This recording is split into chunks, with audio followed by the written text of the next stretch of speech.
this as a practice over here, and this is how it looks. Pro tip, okay, folks, whenever you add a sheets over here inside the workbook, okay, always give meaningful names to sheets. This becomes very important when you build a dashboard. Okay.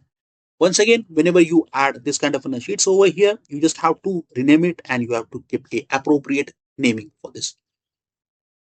You can switch between sheets by clicking on their names. If I click here, I'm in the sheet 2 now. If I click here, I'm in practice sheet now.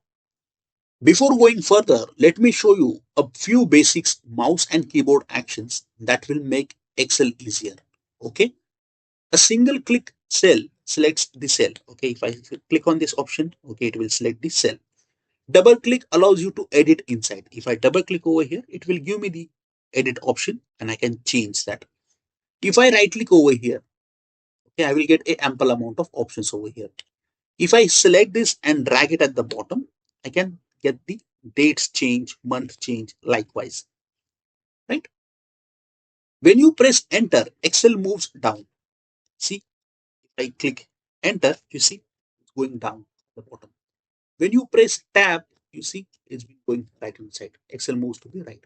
Arrow keys from your keyboard, arrow keys help you to move left, right, bottom like this. This is one of the most important and you have heard multiple times. If you make a mistake, okay, suppose this is the mistake you have made, you have added this kind of a text over here, or maybe you are forget what type of action you performed, okay, that time you can use this option called Ctrl Z. Okay, this is called undo. Do not be afraid of making mistakes in Excel. Now I will show you how to save Excel file. This is one of the most important step. Okay, you just have to go here, file, and then click on this option called save as, and then here you will be selecting any of the location. For me, I'll just simply select this, more options, and let me just go at the top, and here I will call this as a new learning. Added over here. Always give a file name clear, okay, and make sure the file type is .slsx, okay, which means this. If I see at the top, this is my Excel workbook and there are ample amount of extension. Okay.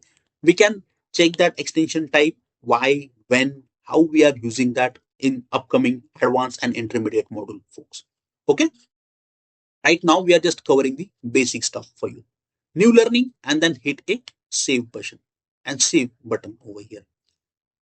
Once you click on that save option, you can see the file has been saved automatically. Now to check that, let me just open the